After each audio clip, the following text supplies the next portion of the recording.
Guy Kawasaki has certainly had a remarkable career.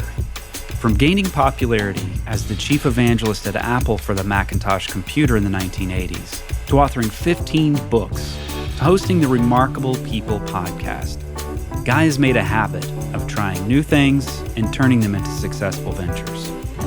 During our conversation with Guy, we talk about why it's important to be able to make a sale, no matter what your role is.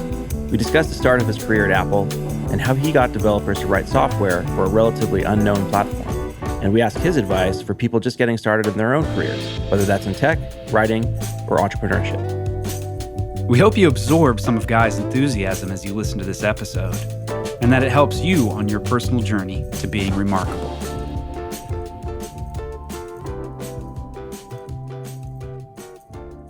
Support for Design Better comes from Gusto, who make running a small business easy. Get 3 months free at gusto.com/designbetter once you run your first payroll. Running a small business is hard work, especially all of the payroll, quarterly tax filing stuff, and HR things. I'd rather be focused on my business and my customers than dealing with the administrative duties. But Gusto makes it easy. They automate the complicated parts of running a business. With Gusto, I never miss federal or state payroll tax filings, and I love the time off requests and time tracking tools. Gusto even offers a small group health insurance option for nearly any budget. When you run into issues you need help with, their HR experts are ready to help. It's a very well-designed product, easy to use, and great emotional design that will put a smile on your face. Design Better listeners get 3 months free once they run their first payroll. Just go to gusto.com/designbetter. That's gusto.com/designbetter. I've worked with lots of search firms, both as a leader searching for new talent for my teams, and as an individual exploring new steps in my career. But I trust none more than Wirt & Company. Since 1995, Wirt & Company has been the design community's most trusted search firm, co-founded by a designer and led by a CEO who has in-house operational startup experience. Wirt & Company is guided by the principle that creative leadership is essential to business success. They've helped some of the most admired brands from early-stage startup to Fortune 500 build world-class creative teams. We're talking about companies like Airbnb, the New York Times, the Four Seasons, Notion, Figma, Google, Cartier, and Fair. Not bad. If you're looking for a partner to help you find the right person for a critical role, look no further than Wirt & Company. And if you're looking for your next design leadership role, Wirt & Company will guide you through the process as a friend and a champion throughout your journey. They take the time to get to know you, to understand what you need professionally and personally. Whether you're looking for your next role or your next team member, Wirt & Company can help you find a meaningful relationship. Visit wirtco.com to learn more and get in touch. That's WERTCO.com. Guy Kawasaki, welcome to the Design Better podcast. Thank you. It's really exciting to have you here. I've been a fan. You say that to everybody. No, I've been a fan of your work since I was a little guy reading. I think was it Macworld magazine? Yeah, or a Mac user. Yeah, Mac. So user, you're saying I'm old. We're all old here, so it's not how old you are; it's how relevant you are. That's right. That's right. Absolutely. So on that topic, Guy, could you take us back to 1983 and they're about to air their famous 1984 ad, which if you haven't seen it as a listener, you should go watch it. It's one of the best probably advertisements ever made, directed by Ridley Scott. Take us back to 1983. You were just getting started at Apple. Macintosh was relatively unknown at that point. What were some of the steps that you were taking to get developers to be excited to collaborate with Apple? So 1983 was the start of, for me, what I would call the wonder years, because it was just a time of amazement. And to tell you the truth, I was wondering when there would ever be software because that was my job. So there were two aspects to the wonder years. But it was a time where it was the Macintosh division. It was a small group of people, just insanely effective, intelligent people. And I'm not heaping praise upon myself. I'm talking about the other people. So it was a privilege and an honor to work in that division with some of the smartest people I've ever encountered. And of course, we work for Steve Jobs, which is a once-in-a-lifetime experience. And we were convinced that we were going to prevent a totalitarian 1984 dystopian, utopian world by shipping a computer. I mean, that's how much we believed in it. So it wasn't shipping another computer. It was changing the world, denting the universe, preventing the end of democracy. It sounds maybe a little facetious now, but really, we did believe that. And it was just a remarkable time. So my job was to convince people to write Mac software and create Mac hardware products, because a computer without third-party products is basically useless. So my job was to use fervor and zeal, but seldom, if ever, money to get them to do this. And it was because of evangelism. And evangelism comes from a Greek word meaning bring the good news. So we brought the good news of more creativity and productivity with this computer. We also brought the good news to developers that here was a platform that finally had the richness of the ROM, that you could write the software that you always dreamed of writing. So we are giving you a new palette. Unlike other platforms, you could just create the most insanely great software ever. And so my job was to make them believe in this dream and buy the dream that we had and write great software. One of the key differences with Apple's approach and the promise inherent in that 1984 ad is a humane experience versus other platforms that were very technical, that relied on a high bar for learning. It didn't really have usability built in, had a lot of technical capabilities, but it didn't have a great user experience. And that was a key differentiator for Apple. That's still the secret sauce today. Could you talk to us about your perspective on user experience and how that changed the software landscape? So I came from the Apple II world. And in the Apple II world, you were lucky if you had a 24 by 80 display with 4 cursor keys to move around where you were on the screen. And one day, my friend, Mike Boych, takes me in the back room of the Macintosh division. This is before I worked for them. And he showed me Mac Paint and Mac Write. Now, many people listening to this may not know what Mac Paint and Mac Write were, but Mac Write was a WYSIWYG processor where you change the font, you change the size, you integrate text and graphics, and it's just like you see it. Mac Paint was a painting program with brushes and tools and lines and fill patterns. So you're coming from the Apple II world or the MS-DOS world, this is as if the scales were removed from your eyes. And going from cursor keys to a point and click mouse was remarkable. It was literally a religious experience for me. I thought, oh my God, this is the future. It was that obvious to me. And how that manifests today as user experience has become so predominant. And you've advised and have been involved with lots of startups. And this is often advice given, is that we need to focus on creating a really compelling user experience. But there are different powers kind of working together, collaborating, hopefully, not conflicting, in building great products and great user experiences. You have product managers, you have engineers, and you have designers. Of those three, which one seems to be the biggest constraint on a company's output and success? I don't think of those three the biggest factors in there. I think the biggest factor is probably upper management, maybe specifically the CEO, because in the Macintosh division, the CEO, basically Steve Jobs, he demanded a certain elegance, a certain minimalism, a certain aesthetic, a certain sort of philosophy. And I don't think that's true in most companies, especially today. Most companies are run by a CEO who's relatively clueless about design. And so when you're working for someone that you know is clueless, guess what? You also create clueless user interface, because nobody is there to tell you that you have a piece of shit.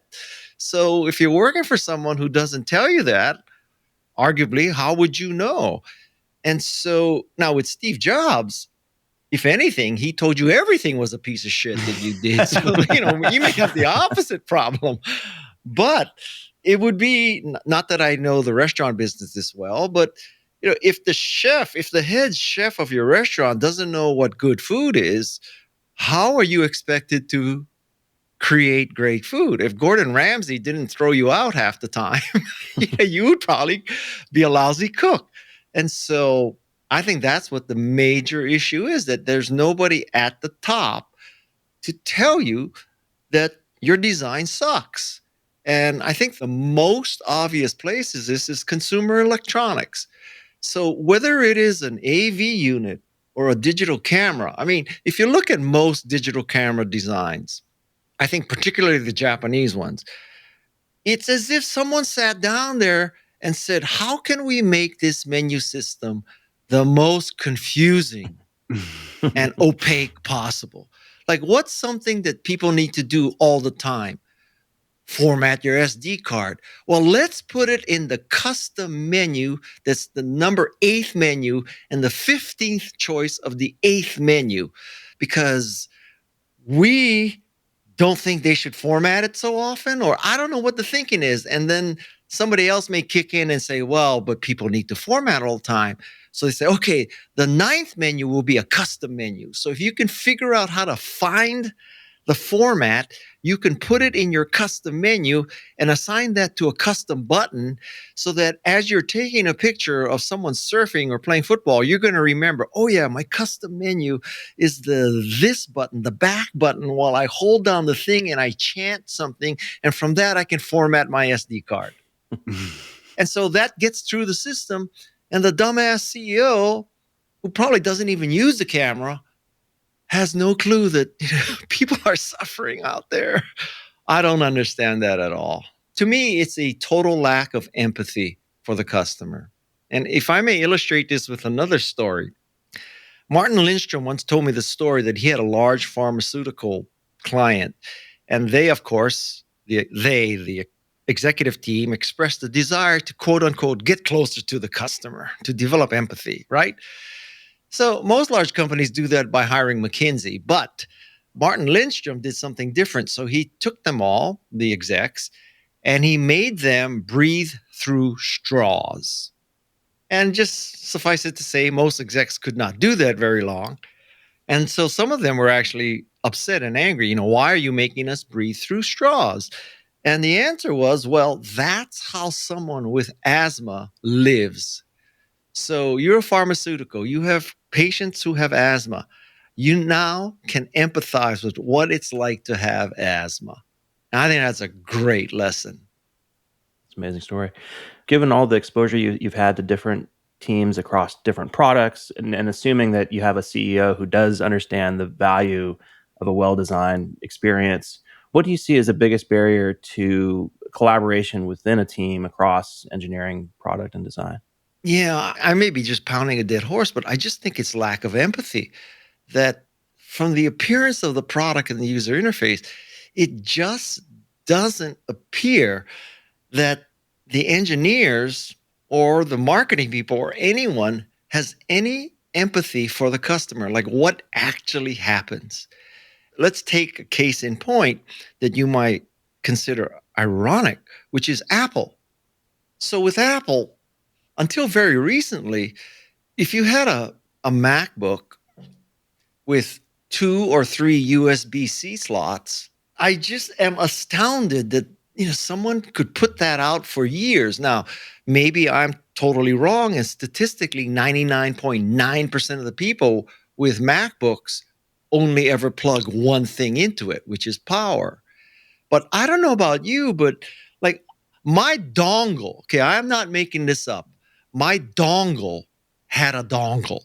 Yes. I currently have dongles connected to dongles on my How can a dongle have a dongle? Like, excuse me, Tim Cook, do you have a personal valet to download your SD card? Do you have someone who makes your labels for you? Is it connected to a Rodecaster Pro? Are you taking an HDMI feed out of your DSLR that goes into your ATM Mini that then goes into your IMAX dongle's dongle? Do you ever have to print a label or download, or do you ever have to mix? Do you ever have to do anything except charge? I cannot understand that. I am beside myself. Can you tell how passionate I feel about this? And then heaven forbid you should hit the escape key on the touch bar, while you're composing a message or something like that, which Yeah. I've done, And what a is the million times. purpose of that touch bar? I mean, so your valet has, I don't- And they've had to walk a lot of that back. Mm-hmm. yeah, but I mean, well, 7 years later, you have empathy all of a sudden. Mm-hmm. You've been breathing through a straw. Your customers have been breathing through a straw using a MacBook for 8 years. And now, thank God Jonathan Ive isn't there, because Jonathan Ive, in his English accent, will say, we have a revolutionary new MacBook. It has an SD card reader, and it has USB-C, and it has USB-A, and it has, an open architecture. This is remarkable. No one has ever thought of this before. Well, Jonathan, it was there 8 years ago. In a 2015 MacBook, there it was there. I hate to tell you, you didn't have to have a dongle for your SD card. Guy, you do a lot of different things. You write books, you're an entrepreneur, you have a podcast, you teach. How do those different things tie together, and how do they complement each other? Oh man, you're framing me with your question. You're assuming that it is tied together. And there's a plan. There isn't a plan. I am peripatetic, to put it mildly. You could say schizophrenic. I just happen to fall in love with stuff.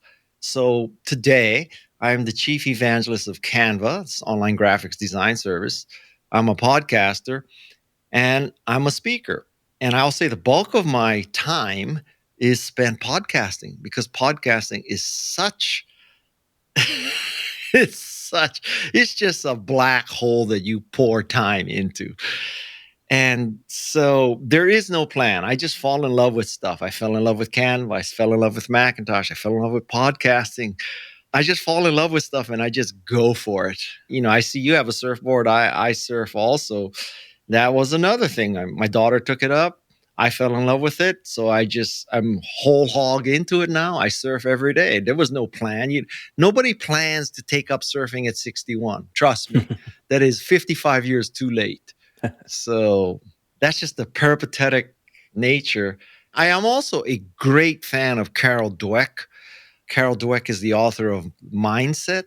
And so basically, you can have a growth mindset where you try new stuff, you assume that changes can be made, or you have a fixed mindset, which is, this is what I've been dealt with. This is what I can do. I'm not going to try anymore. I'm just going to stick with what I'm comfortable. Well, I have a hyper growth mindset. Support for Design Better comes from Factor, America's #1 ready-to-eat meal delivery. Design Better listeners can save 50% on their order at factormeals.com/designbetter50. Use the code designbetter50. You know what happens at my house when things get really busy? In the evenings, we turn to takeout, which can be expensive and it's not very good for our health. Lately, we're making a better choice at crunch time. We turn to Factor for chef-created, dietitian-approved meals that are ready to eat in just 2 minutes. We like the flexibility of Factor too. You can change your order up every week with plans from 4 to 18 meals per week, or you can pause or reschedule your deliveries at any time. The meals are so tasty. My wife and I are huge fans, and I like their smoothies too, which I find are perfect for a quick, healthy breakfast. Factor can help you eat well and feel good while focusing on your career and your family. Head to factormeals.com/designbetter50 and use the code designbetter50 to get 50% off your order. That's code designbetter50 at factormeals.com/designbetter50 to get half off your order. Support for Design Better comes from Gusto, who make running a small business easy. Get 3 months free at gusto.com/designbetter once you run your first payroll. Running a small business is hard work, especially all of the payroll, quarterly tax filing stuff, and HR things. I'd rather be focused on my business and my customers than dealing with the administrative duties. But Gusto makes it easy. They automate the complicated parts of running a business. With Gusto, I never miss federal or state payroll tax filings. And I love the time off requests and time tracking tools. Gusto even offers a small group health insurance option for nearly any budget. When you run into issues you need help with, their HR experts are ready to help. It's a very well-designed product, easy to use, and great emotional design that will put a smile on your face. Design Better listeners get 3 months free once they run their first payroll. Just go to gusto.com/designbetter. That's gusto.com/designbetter. Support for Design Better comes from Uplift Desk, who help you work better and live healthier. Eli and I log a lot of hours at our desks, which can be detrimental to one's health if you're not paying attention to ergonomics. Uplift Desk offer high-quality, well-designed desks, chairs, and accessories to help you build an ergonomic workspace for home or work. Eli recently got a standing desk, and I got a human-scale Freedom chair. I've been dreaming about this chair for a long time, and I finally got one. I've already noticed a big change in my posture with this chair, and my body thanks me for it. Eli is logging a lot more hours standing than sitting these days, and he can make quick transitions with the flip of a switch. We love Uplift Desk, and we know that you will too. Design Better listeners can get a special deal by visiting upliftdesk.com and use the code DesignBetter at checkout for 5% off your order. You'll get free shipping, free returns, and an industry-leading 15-year warranty. Go to upliftdesk.com, use code DesignBetter, and get 5% off. Design a better workspace with Uplift Desk. Do you find that as you adopt new things, using your phrase, you fall in love with a new discipline, a new hobby, do you apply some of those lessons that you learned, let's say, from podcasting to other things, or from surfing to podcasting, startup advising? How does that wisdom transfer in your life? Well, hopefully it does it completely organically and without thinking. I can't tell you that I sit down and I say, so, what did I learn from the Macintosh division that I can now apply to podcasting? Maybe there are people who do that, but I don't. But if you ask me a question like that and I actually gave it some cogent, rational thought, there are many things that I learned from Apple. Case in point, that your current customer cannot tell you how to revolutionize a product or service. They can tell you, I want a better, faster, cheaper Apple II, but they cannot tell you, I want you to build a Macintosh, which has a one-button mouse, a WYSIWYG user interface. I want it to be totally incompatible with everything I've ever bought for my Apple II. And that lesson, I could apply that to podcasting, that the people who are currently listening to your podcast could probably not tell you how to truly create a great revolution in podcasting. They just want, better, faster, cheaper, what you are doing. And that's the challenge. So you've learned from the process of creating a podcast. I mean, you obviously interviewed a lot of great folks, from Jane Goodall to Seth Godin, and learned from them. But what about the process itself? What has that taught you? I think the process of podcasting has reinforced a lesson that I learned in writing, which is, it's not the act of writing nor the act of recording. The way you separate great writers and great podcasters from mediocre ones is your willingness to edit. So editing is the key to writing and podcasting. And so if you are someone who believes, as a writer or a podcaster, that you turn on the record switch, or you get your fountain pen and you sit on your windswept porch overlooking the Pacific Ocean, and the words flow from your mind through your arm, through your gold nib fountain pen onto your parchment. And if you believe that's how writing is, boy, have I got some news for you. And so I think the thing I learned the most is that it is all about the editing. It is about grinding it out.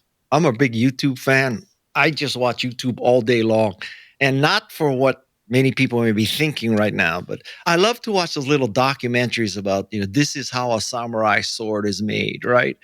And you watch this process of, they take these iron fillings and they put them in this oven, and it comes out this block of metal, and then they get this block of metal and they pound it, and then they fold it over and they pound it and they fold it over and they pound it and they fold it over and they pound it. And then they take it and then they, now it's kind of like a sword, and then it's on this grinding wheel. And then finally, months later, it's on a whetstone and all this kind of stuff. That's what podcasting is like. It's like you take this piece of metal and you fold it over and pound it and grind it and whetstone it. And finally, it's a podcast.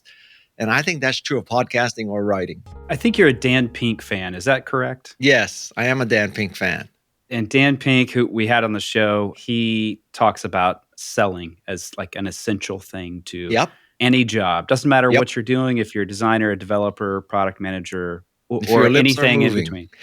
Yeah, that sales is part of it. I'm curious to hear your take on sales and just like the communication process and how you see that as maybe an important tool or maybe not for anyone building a successful career.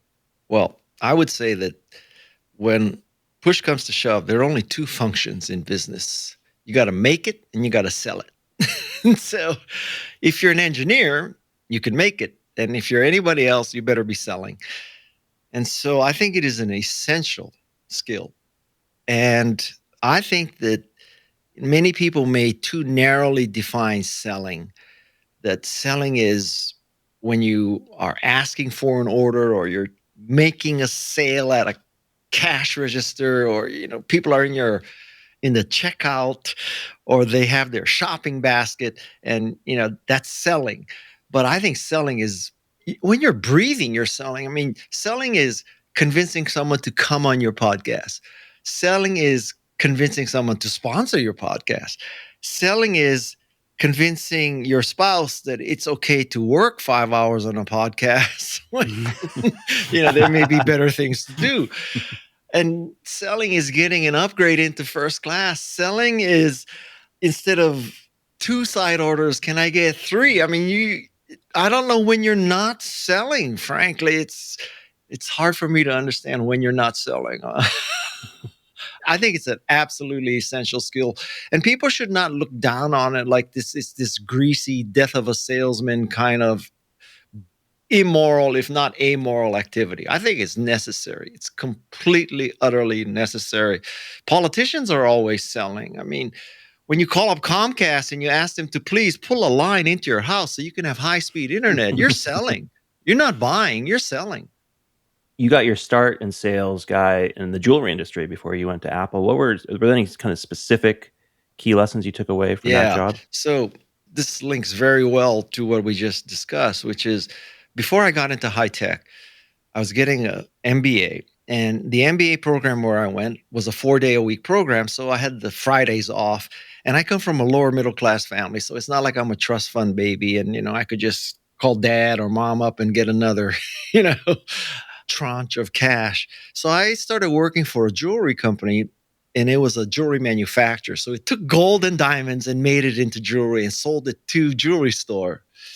So we didn't sell to the consumer. We sold to the store who sold to the consumer.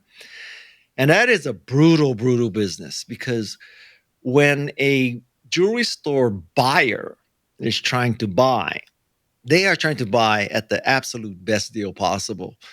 And at some level, it is, gold is such and such an ounce, and diamonds are such and such per carat. And everybody knows that the spot price of gold is X today. And diamonds are a little harder because there's cut and clarity and color. And, there's a little bit more magic about whether it's, this kind of diamond or that kind of diamond. But fundamentally, a 1 carat D flawless is a 1 carat D flawless. And you can look up and say, okay, a 1 carat D flawless is X dollars. So everything is kind of a commodity, expensive commodity, but commodity.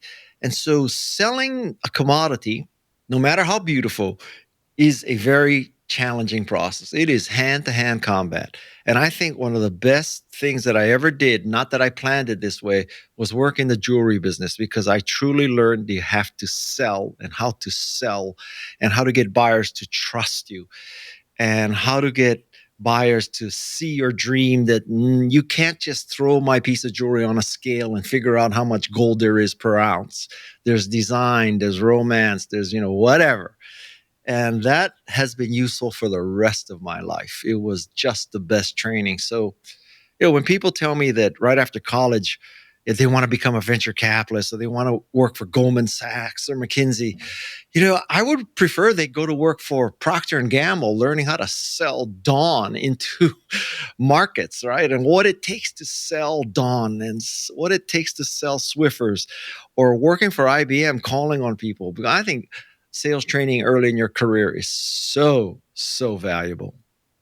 Absolutely. So selling as a foundational skill for anyone who's getting started in their career, what other guidance do you have for people in that, let's say, the first 5 years? Like, get out of college, hopefully your degree maybe has some direct support of what you're going into, but that's not always how it works. Yep. I studied painting and ended up in software, and still, like, there's a loose connection.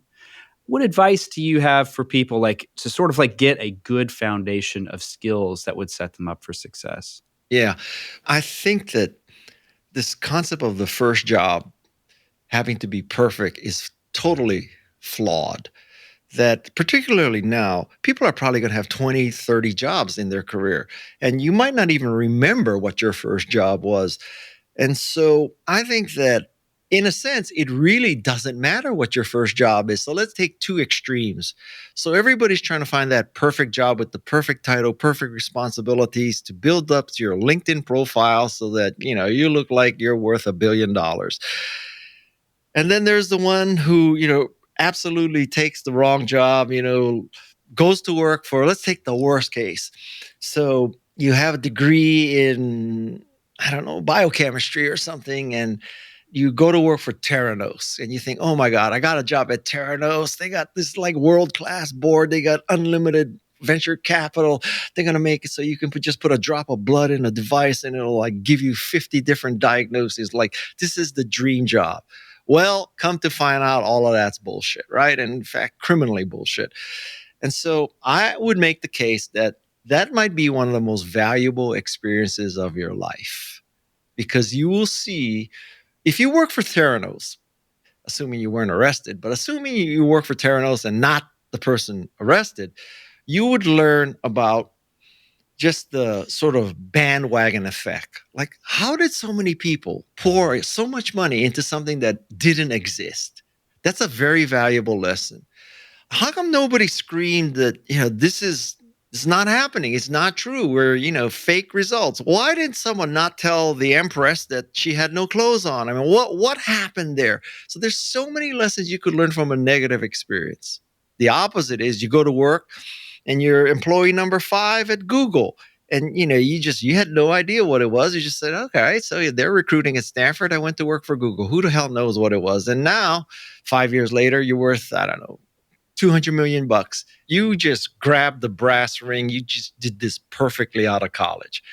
Well, I think the downside of that, although you are wealthy now, the downside of that is it's going to be very hard for the rest of your life for you to have any sense of humility or to separate causation from correlation. So you may think that you caused the success of Google because you were an early employee and blah, blah, blah. In fact, you just happened to get on a tsunami and you survived. The rising tide in that case floated all boats. So it's not that you're a great person or really accomplished everything. You just happened to hit the lottery. So those are the two extremes. So all of this is telling you that, don't sweat the first job. If you pick something total loser, at least you'll learn from it. If you pick something that's a total winner, God bless you, you'll be worth a lot of money, but you may become an insufferable asshole for the rest of your life. So one more thing I'd like to address. I think that the P word is vastly overrated, and the P word is passion. That you hear lots of people saying, pursue your passion, find your passion. And so people who have not found their passion read about this and they think, oh my God, my life is incomplete. I haven't found my passion. I haven't found this thing that I want to dedicate the rest of my life to it. And I'm already 22. My God, I'm behind the curve. It's total bullshit. So I think that, the passion test is much too high a bar to try to overcome. The much lower and more rational bar is an interest bar. So this looks interesting. Personal computers look interesting. Podcasting look interesting. Asian art history looks interesting. So when these interesting things come up, pursue them. And after you pursue a few dozen, maybe, you may be able to find a true passion. But to start off thinking, I got to find my passion, that is not how the world works. I am 67 years old, and I found my passion for podcasting at 65. So you could make the case that for the first 65 years of my life, I did not have a passion. Although that's not true. I had Macintosh and Canva. But give yourself a break. Don't hold yourself to the passion test. Guy, you have such a wonderful sense of optimism, and it's clear that you have a lot of gratitude. And one thing I've noticed in my teaching over the past 9 years, I've been teaching class at Stanford, and students come in, they seem more and more just sort of overwhelmed by the world and everything that's going on. And it's understandable. There's a lot of serious things going on in the world, but you could argue that that's been the case for the entire human history. We've faced adversity as a species. So how do you inspire people to, maintain that sense of gratitude and hopefulness and optimism? Well, it's not clear that I actually do that, but I was brought up with a very distinct perspective of noblesse oblige, which is that my interpretation of this is that, listen, if you're lucky, and really it is, a lot of it has to do with luck. If you're lucky, you owe it to the rest of society to pay it back and help it out. It's not because, as we used to say in Hawaii, it's not that your shit doesn't stink. You're just lucky. I feel a moral obligation to pay back society. Don't get me wrong. I'm not trying to paint a picture of Guy as the hero who got on the last helicopter being taken out of the American embassy in Vietnam. And, then I landed in Bakersfield and with one suitcase and I lifted myself up by bootstraps. Or I haven't had to overcome that kind of poverty. I haven't had to overcome any kind of medical issues or all that. So I'm not a hero, okay, as Charles Barkley would say. I'm not a hero. But on the other hand, it's not like I'm a trust fund baby either. But I was very lucky. I was born into a family where my parents and grandparents made great sacrifices to move from Japan to come to America to pick sugarcane in Hawaii. My parents were really big believers in education. So a elementary school teacher told them to get me out of the public school system because I had too much potential and put me in the private school system so that I would go to college. And my parents, who were not making a lot of money, did that, sacrificed it. That got me into a college prep school. That college prep school, to this day, I don't know why I applied to Stanford, but somehow I did, and I got in, miracle upon miracle. Then I got to Stanford, and I loved it. And I met Mike Boich. Mike Boich is the guy who recruited me into Apple eventually, and the rest is history. So, yes, I worked hard. Yes, I studied hard. Yes, there was grit and all that kind of stuff. But let's just be honest, man. I just was lucky. And I think one of the realizations is as you get older that you are lucky. And so if you are lucky, you should help people who may not be as lucky. Guy, you've got a new book out called Wise Guy, which encourage listeners to check out. And in that, you talk about adoption. And that was the part that really resonated for me. I'm the father of two adopted African-American boys. And much of what you said about adoption and how it is so satisfying as a parent to have that experience. It's kind of hard to even put into words, but it's profound is basically the way that I would describe it. And I wonder if you could maybe share a little bit about your decision and building your family. So we have 4 kids. 2 of them are biologically ours.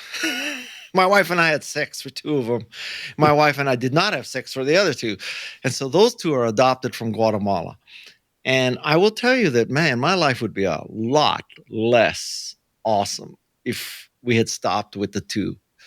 And so, a lot of people may think from the outside looking in that the adopted parents are doing a favor to the adopted kids, that they're, taking them out of poverty or, whatever. I don't have that attitude at all. I think my kids have done me a favor. They have so enriched my life. So adoption is just a, beautiful, beautiful thing. Now, I don't have a Bill Gates Foundation where I'm, ending malaria or anything like that. But I think that, for those 2 kids, we've really done something to make the world a better place. And they have made my life better, my wife's life better also. When these kids are placed in your arms, that's it. I mean, it is a life-changing moment. I feel very strongly about that. Adoption is one of the most beautiful things in the world. And Totally. I don't mean just for the kids. Obviously, I mean for the parents too. For the whole family. I mean, Yeah. it is magical. And there's something really magical about the idea of we all came together, Yeah. from different places to create this family, which is really profound. Yeah. So, Guy, as we wrap up here, I wonder if you could share with us what you are currently excited about, something you're reading, watching, learning, listening to that you might want to share with others. Oh my. Well, I keep returning to this, but I just love podcasting. My only regret with podcasting, like surfing and like hockey, which is 3 of my passions in my life, is that I didn't take it up earlier. And I started podcasting 2 years ago. I should have started 5 years ago. And I think I was just born for podcasting. I love every aspect of podcasting. I love the prep. In fact, in 1 hour and 14 minutes, I'm going to interview Julia Cameron. How would Guy Kawasaki ever have encountered Julia Cameron before? The artist's way, right? And so I was born for podcasting because I have access to people because of my, visibility in tech. And I think that I have a way of figuring out some questions to ask that maybe other podcasters don't. Just because, I don't know why, just the way I'm built. And I think I have a moral obligation to get the wisdom of a Julia Cameron or a Jane Goodall or a Steve Wozniak out into the world. So I feel like I have a moral obligation to podcasts. You may tell me, Guy, you are so full of shit. Like, what drug are you on? But I really do believe that. I love the whole thing. I love the editing, as I've said. And when I die, I want people to say, Guy empowered people. At times in his career, he empowered people with his evangelism of Canva and Macintosh. At times, he empowered people with his speaking. At times, he empowered people with his writing. And I especially want him to say, and he empowered me with his podcasting because he exposed me to people that I never would have been exposed to. So that's what I want on my epitaph. That's great. And speaking of, where can people learn more about everything you're doing, including your writing and your podcasting and speaking and so forth? Well, there is GuyKawasaki.com. But really, if you really want to see what I'm into, just listen to my podcast. And that is remarkablepeople.com. Fantastic. Guys, so great having you on the show. Hopefully we can go for a surf together sometime. Yeah, well, if you would just take up longboarding. Sure. Because I ain't taking up shortboarding. I'll bring a longboard. Okay.